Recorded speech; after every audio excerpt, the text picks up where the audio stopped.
Palais des Congrès de Namur, 5 mars 2013. L'Union des villes et communes de Wallonie, réunie en Assemblée générale extraordinaire, a procédé au renouvellement pour 6 ans de son conseil d'administration, conformément à ce que prévoient les statuts de l'ASBL.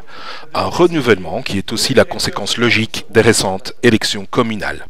Pour rappel, l'Union des villes et communes de Wallonie, c'est une équipe au service de l'ensemble de ses membres, c'est-à-dire les pouvoirs locaux wallons dans leur diversité, villes et communes, CPAS, zones de police, sociétés de logement de services publics et intercommunales affiliées.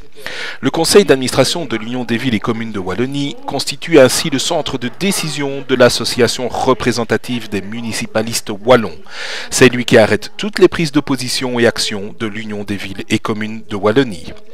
Un conseil d'administration qui, lors de cette assemblée générale extraordinaire, a été approuvé à l'unanimité. Le conseil d'administration est ainsi composé de 39 membres.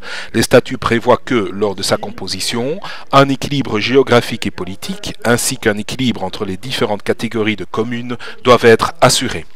C'est Jacques Gobert, président sortant, qui a été reconduit dans ses fonctions à la tête de l'Union des villes et communes de Wallonie.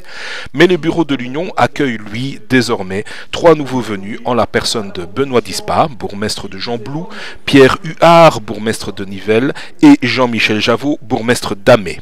Tandis que Claude Emmons, président de la Fédération des CPS de l'Union des villes et communes de Wallonie, continue à occuper le 5e poste au sein du bureau.